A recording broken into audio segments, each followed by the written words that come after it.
Hello everyone. Today's topic for discussion is pathogenesis of peptic ulcer. Peptic ulcer occur in a part of gastrointestinal tract which is exposed to the gastric acid and pepsin. These parts are stomach and duodenum. Peptic ulcer occurs when there is imbalance between the aggressive and defensive factors. Aggressive factors कौन से होंगे? ऐसे factors जो acidity को increase करेंगे, acid secretion को enhance करेंगे. Like आपका एसिड हो गया, पेप्सिन हो गया, बाइल हो गया, एच पाइलोराई हो गया. ये क्या है? एग्रेसिव फैक्टर्स है. डिफेंसिव फैक्टर्स में कौन से फैक्टर आएंगे जो न्यूट्रलाइज करने में हेल्प करेंगे? लाइक आपका म्यूकस सिक्रीशंस हो गए, बाइकार्बोनेट सिक्रीशंस हो गए, prostaglandin, nitric oxide, high mucosal blood flow. ये कौन से फैक्टर्स है? ये होते हैं आपके डिफेंसिव फैक्टर. अब देखो, अगर इन दोनों फैक्टर्स में इम्बैलेंस आ गया तो ऑब्वियस ही बात है एसिड की सिक्रीशन इंक्रीज हो जाएगी. अब कैसे इंक्रीज होगी? फॉर एग्जांपल जो आपके ये एग्रेसिव फैक्टर्स हैं, अगर इनकी सिक्रीशन ज़्यादा होगी तो क्या होगा? जो डिफेंसिव फैक्टर है वो नॉर्मल सिक्रीट कर रहा है और एग्रेसिव फैक्टर की सिक्रीशन बहुत ज़्यादा हाई हो गई, तब भी एसिड का लेवल बढ़ेगा. अगर आपका ये एग्रेसिव सिक्रीशन नॉर्मली सिक्रीट हो रहे हैं और जो डिफेंसिव फैक्टर्स है इनकी सिक्रीशन कम हो गई, अगर ये कम सिक्रीट होंगे और एग्रेसिव फैक्टर्स जो है वो नॉर्मली सिक्रीट होते रहेंगे, तब भी एसिड की सिक्रीशन हाई हो जाएगी, तो ये पेप्टिक अल्सर कॉज करेगा. तो जो आपके ये एग्रेसिव एंड डिफेंसिव फैक्टर्स होते हैं इनमें एक प्रॉपर बैलेंस रहता है कि जो एसिड है वो नॉर्मलाइज रहे, वो एसिड सिक्रीशन जो है वो हाई ना हो. ठीक है, तो ये क्या है, इनके बीच में एक प्रॉपर बैलेंस रहता है. बट जब वो बैलेंस इम्बैलेंस हो गया तो क्या होगा? एसिड सिक्रीशन ज़्यादा हो जाएगी. एसिड सिक्रीशन ज़्यादा होगी तो वो क्या कॉज करेगा? Peptic ulcer. Peptic ulcer is mainly divided into two types, two categories. Number one is acute peptic ulcer, which is also known as stress ulcer. Number two is chronic peptic ulcer. Acute peptic ulcer. Acute peptic ulcer में small multiple mucosal erosions होते हैं in the stomach, और acute peptic ulcer में duodenum की involvement नहीं रहती है. इस टाइप का अल्सर कब होगा? जब स्ट्रेस होगा. Causative agent for acute peptic ulcers are psychological stress, physiological stress, drugs like aspirin, indomethacin and steroids, local irritants such as alcohol and coffee. ये क्या है? These are the causative factor for the acute peptic ulcers. ये क्या cause करते हैं? Mucosal erosions cause करते हैं in the stomach. Pathogenesis. जो मैकेनिज्म है म्यूकोजल इरोजन का in stress ulcer is very difficult to understand because its mechanism is not clearly known. क्योंकि इस टाइप के हम क्या बोल रहे हैं कि जो गैस्ट्रिक एसिड की सिक्रीशन है वो बहुत ज़्यादा हाई होगी, या फिर जो म्यूकोजल सिक्रीशन है, गैस्ट्रिक म्यूकस सिक्रीशन है, वो लो होगी, तो अल्सर कॉज होगा. बट जो आपका एक्यूट अल्सर होता है या फिर स्ट्रेस अल्सर होता है, इसमें जो गैस्ट्रिक एसिड की सिक्रीशन होती है वो नॉर्मल होती है या फिर बिलो नॉर्मल रहेगी. तो इसके लिए कुछ हाइपोथेसिस दिए गए हैं, कुछ हाइपोथेटिकल मैकेनिज्म्स दिए गए हैं जिनके बेसिस पे हम इसकी पैथोफिजियोलॉजी को अंडरस्टैंड करते हैं.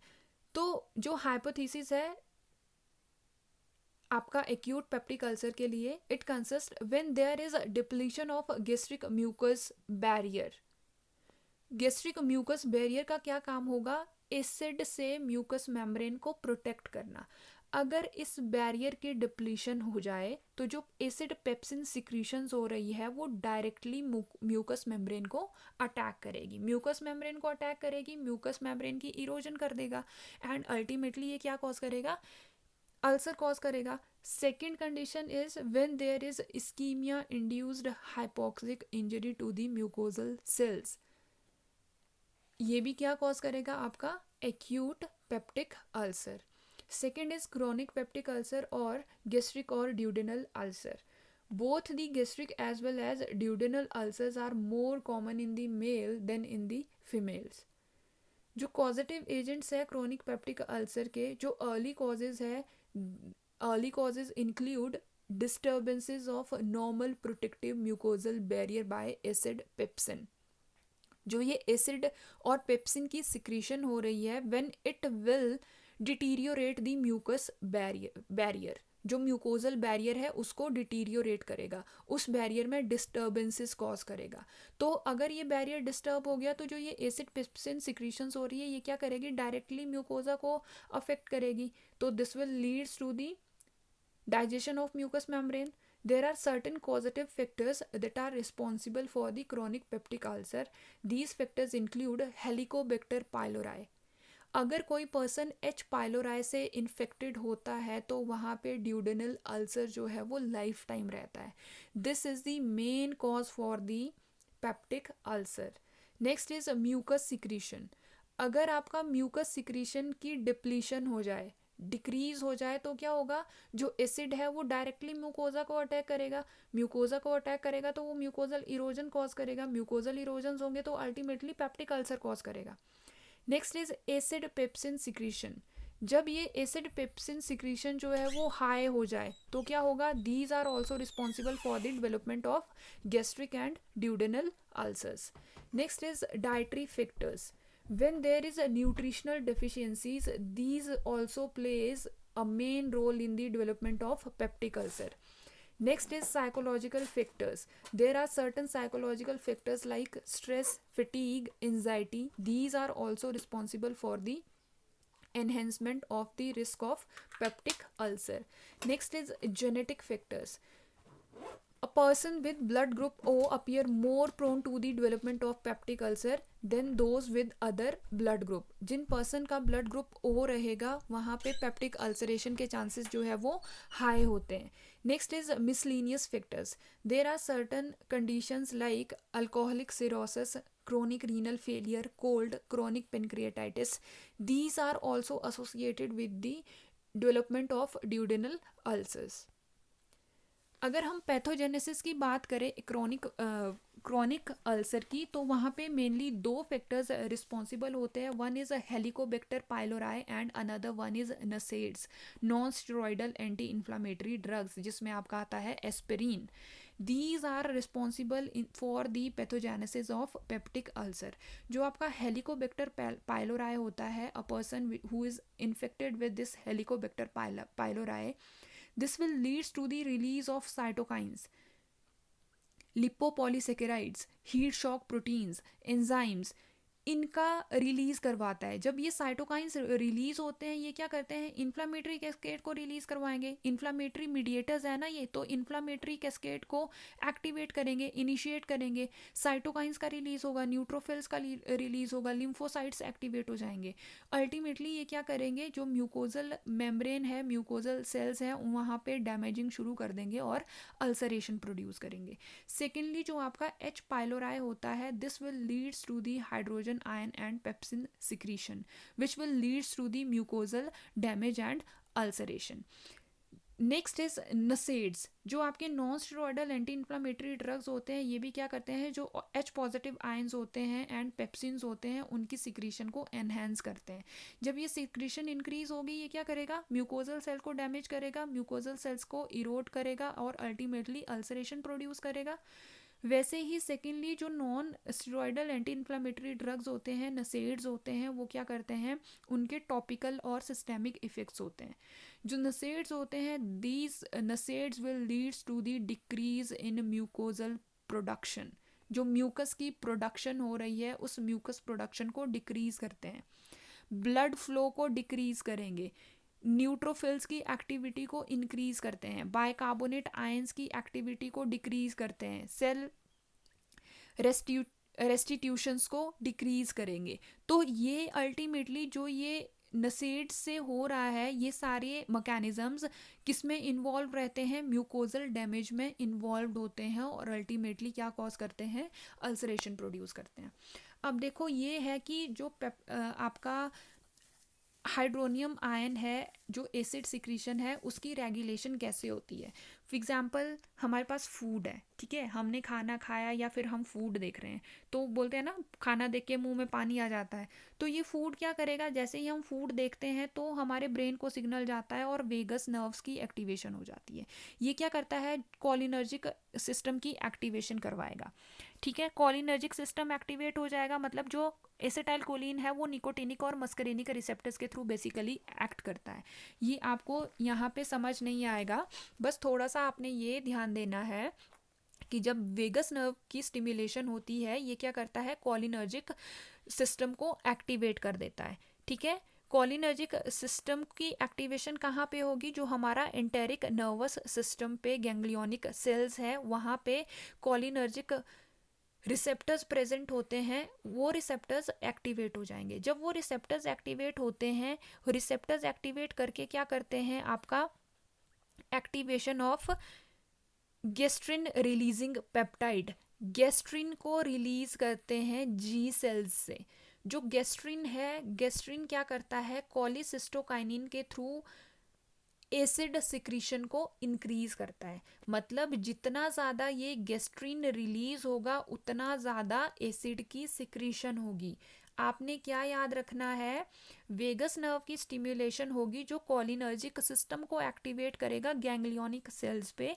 जब ये एक्टिवेट हो जाता है तो ये क्या करेगा, गेस्ट्रिन रिलीजिंग पेप्टाइड को एक्टिवेट करेगा जो गेस्ट्रिन को जी सेल से रिलीज करवाएगा। जब गेस्ट्रिन का रिलीज होता है, गेस्ट्रिन क्या करता है, कोलिसिस्टोकाइनिन रिसेप्टर्स पे बाइंड करके एसिड सिक्रीशन को इंक्रीज करता है। ठीक है, एक मैकेनिज्म ये है। अब रिसेप्टर्स देखो, मैंने पहले ही बोला था हम दवाई ले रहे हैं, हमारे न्यूरॉन्स की एक्टिवेशन हो रही है, कोई न्यूरोट्रांसमिशन हो रही है, वो कंप्लीट कब होती है, जब अपने रिसेप्टर पे जाके बाइंड करती है। रिसेप्टर्स कुछ नहीं है, मैक्रोमोलिक्यूल प्रोटीन्स है। जैसे एक लॉक के लिए एक स्पेसिफिक की है, वैसे ही एक स्पेसिफिक लाइगेंड, लाइगेंड क्या हो गया आपका, ड्रग हो गया, न्यूरोट्रांसमीटर हो गया, इनके लिए भी स्पेसिफिक रिसेप्टर्स हैं। तो एसिटाइल कोलिन के लिए एन और एम रिसेप्टर्स होते हैं, निकोटिनिक एंड मस्करेनिक रिसेप्टर्स। तो फूड देखते हैं जब हम, या फिर हम जब खाना खाते हैं, तो ये नर्व स्टिमुलेट करती है कोलिनर्जिक सिग्नलिंग को, जो गेस्ट्रिन का रिलीज करवाता है। गेस्ट्रिन का रिलीज जितना ज़्यादा होगा उतना ज़्यादा एसिड की सिक्रीशन होगी। सेकेंडली, जब ये कोलिनर्जिक सिस्टम की एक्टिवेशन होती है तो ये हिस्टामिन का भी रिलीज करवाती है। जो हिस्टामिनिक सेल्स होते हैं वहाँ से हिस्टामिन का भी रिलीज करवाती है। हिस्टामिन रिलीज होगा तो हिस्टामिन के लिए H2 रिसेप्टर्स, ये पूरा सेल क्या है, ये पेराइटल सेल्स है स्टमक के। तो यहाँ पे पेराइटल सेल पे H2 हिस्टामिनिक रिसेप्टर्स प्रेजेंट होते हैं। तो जब हमने खाना देखा या फिर खाना हमने खाया तो ये हिस्टामिन का भी रिलीज हुआ। हिस्टामिन क्या करेगा, अपने H2 रिसेप्टर्स पे जाके बाइंड करेगा जो स्टमक के पेराइटल सेल्स पे प्रेजेंट है। यहाँ पे बाइंड करने के बाद ये क्या करेगा, साइक्लिक AMP पाथवे को एक्टिवेट करके कैल्शियम के लेवल को बढ़ा देगा। कैल्शियम का लेवल जितना ज़्यादा बढ़ेगा उतना ज़्यादा एसिड की सिक्रीशन होगी। और जो ये कोलिनर्जिक स्टिमुलेशन हो रही है ना, इन कोलिनर्जिक स्टिमुलेशन के लिए जब ये एसिटाइल कोलिन का रिलीज होगा, इसके लिए भी यहाँ पे रिसेप्टर्स है इस पेराइटल सेल्स पे। कौन से receptors, muscarinic receptors, M3 receptors. तो इन रिसेप्टर्स के थ्रू ये भी क्या करेगा, कैल्शियम की एक्टिविटी को इंक्रीज करेगा और एसिड सिक्रीशन को एनहेंस करेगा। तो 3 मैकेनिज्म्स है जो एसिड सिक्रीशन को एनहेंस कर रहे हैं। एक तो आपका हो गया गेस्ट्रिन, गेस्ट्रिन का मेन रोल है, गेस्ट्रिन की एक्टिविटी जितनी ज़्यादा बढ़ेगी उतना ज़्यादा एसिड का सिक्रीशन होगा। सेकंड, जो कोलिनर्जिक ट्रांसमिशन हो रही है, ये एसिटाइल कोलिन भी क्या करेगा, एसिड सिक्रीशन को इंक्रीज करेगा। थर्ड, जो हिस्टामिन है, हिस्टामिन भी एसिड सिक्रीशन को इंक्रीज कर रहा है। तो हमारी बॉडी में ये जो सिक्रीशंस होती है ये रेगुलेट होती है। जब हमने फूड लिया, फूड देखा, हमारा स्टमक एम्प्टी है, तो ये पूरा का पूरा जो सेल है ये रेगुलेट होता रहता है, ये रिसेप्टर्स इसको रेगुलेट करते हैं। जैसे हमने बात की थी कि प्रोस्टाग्लैंडिन, प्रोस्टाग्लैंडिन क्या करते हैं, जो ये एसिड सिक्रीशन हो रही है इस एसिड सिक्रीशन को ब्लॉक करते हैं, एसिड सिक्रीशन नहीं होने देते हैं जब एसिड सिक्रीशन ज़्यादा हो जाती है। ठीक है, अब जब ये सिक्रीशन की रेगुलेशन प्रॉपरली नहीं होगी तो एसिड ज़्यादा सिक्रीट हो जाएगा। एसिड ज़्यादा सिक्रीट होगा तो क्या कॉज करेगा, पेप्टिक अल्सर कॉज करेगा। अब देखो, हमने 2 टाइप के अल्सर्स की बात की थी क्रोनिक अल्सर में, एक आपका ड्यूडेनल अल्सर और दूसरा हमने बात की थी गैस्ट्रिक अल्सर की। ड्यूडेनल अल्सर कब होता है, when there is high secretion of acid and pepsin. जब ये ज़्यादा सिक्रीट करते हैं तो these are responsible for the duodenal ulcer. Generally जो ड्यूडेनल अल्सर है वहाँ पे क्या हो रहा है, hyper secretion of gastric acid. जब फास्टिंग स्टमक होता है और गैस्ट्रिक एसिड की सिक्रीशन नाइट में ज़्यादा हो जाए तो वो क्या कर रहा है, वेगल नर्व को स्टिमुलेट कर रहा है। ये वेगल नर्व स्टिमुलेट होगी तो ये अल्टीमेटली एसिड आउटपुट को इंक्रीज करेगी। Second, rapid emptying of the stomach. अब देखो ड्यूडेनल अल्सर के पेशेंट में क्या होता है, जो स्टमक है वो रिपीटली एम्पटिंग हो जाती है। जो फूड है वो, फूड का काम क्या होता है, जो एसिड है उसको न्यूट्रलाइज करना, उसकी बफरिंग करना, ठीक है, ये काम है फूड का। अब जो ड्यूडेनल अल्सर के पेशेंट्स होते हैं उनमें क्या होता है, जो ये फूड है ये जल्दी जल्दी से एम्प्टी हो जाता है स्टमक से पास कर जाएगा कहाँ पे, स्मॉल इंटेस्टाइन के लिए। और जो ड्यूडेनल है वो क्या रहेगा, वो एक्सपोज हो जाएगा गैस्ट्रिक एसिड के लिए। तो इससे क्या होगा, ड्यूडेनल इरोजन शुरू हो जाएगा और अल्टीमेटली ड्यूडेनल अल्सर प्रोड्यूस हो जाएगा। Third is Helicobacter gastritis. जो आपका एच पाइलोराई है, एच पाइलोराई जो है वो हेलिकोबैक्टर गैस्ट्राइटिस कॉज करता है, इन्फ्लामेशन कॉज करता है जीआईटी में। और ये एच पाइलोराई भी इन्वॉल्व होता है ड्यूडेनल अल्सर में। 95 to 100% केसेस जो ड्यूडेनल अल्सर्स के आते हैं वो कब आते हैं, एच पाइलोराई की, जब जो एच पाइलोराई है जो एच पाइलोराई है जब ये अफेक्ट करता है जीआईटी को। Next is gastric ulcer. Gastric ulcers occur mainly due to impaired gastric mucosal defenses against acid pepsin secretion. Gastric ulcer में कोई ये नहीं हो रहा है कि सिक्रीशंस बहुत ज़्यादा हो रहे हैं, बहुत कम हो रहे हैं। यहाँ पे क्या हो रहा है, जो गैस्ट्रिक म्यूकोजल बैरियर है ना, जो डिफेंसिव फैक्टर है, जब इसमें इम्पेयरमेंट हो जाए, इसका काम था एसिड से म्यूकस मेम्ब्रेन को प्रोटेक्ट करना। अब जब यहीं पे इम्पेयरमेंट हो जाएगी तो क्या करेगा, जो एसिड और पेप्सिन सिक्रीशंस हो रहे हैं वो म्यूकोसा को अफेक्ट करेंगे। Hyperacidity may occur in gastric ulcer due to increased serum gastrin level. हमने बात की थी ना अभी, फूड लिया, वेगस नर्व की स्टिमुलेशन हुई, उसने क्या किया, वेगस नर्व ने कोलिनर्जिक सिस्टम को एक्टिवेट किया, साथ के साथ में जो हम खाना खा रहे हैं वो डायरेक्टली भी गैस्ट्रिन की एक्टिवेशन करवाता है। जितना ज़्यादा गैस्ट्रिन का लेवल बढ़ेगा उतना ज़्यादा एसिडिटी बढ़ेगी। Many patients of gastric ulcer have low to normal gastric acid level. And जो वहाँ पे अल्सरोजेनेसिस होती है वो किसके बेसिस पे एक्सप्लेन करेंगे, डैमेजिंग इन्फ्लुएंस के बेसिस पे। जो गेस्ट्राइटिस है, बाइल रिफ्लक्स है, सिगरेट स्मोकर्स हैं, उनमें कितना ज़्यादा डैमेजिंग इन्फ्लुएंस है, कितना ज़्यादा डैमेज हुआ है, उस बेसिस पे हम इसको कैटेगराइज करेंगे। Protective gastric mucus barrier against acid pepsin is deranged in gastric ulcer, ये हमने बात की थी। जब गैस्ट्रिक अल्सर होता है तो क्या होता है, जो म्यूकोजल बैरियर है, म्यूकोजल बैरियर में इम्बैलेंस हो जाता है, इम्पेयरमेंट हो जाती है, और जो एसिड सिक्रीशन हो रही है वो क्या करेगी, गैस्ट्रिक म्यूकोजा को डैमेज करना शुरू कर लेगी और अल्टीमेटली गैस्ट्रिक अल्सर प्रोड्यूस करेगी। Symptoms: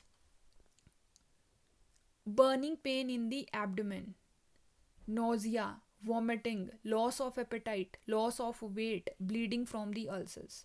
These are the symptoms for the ulcers. This is all about the peptic ulcers. अगर इससे रिलेटेड कोई भी क्वेरी है तो हम वो डिस्कस करेंगे, आप वो मुझसे पूछ सकते हो। Thank you.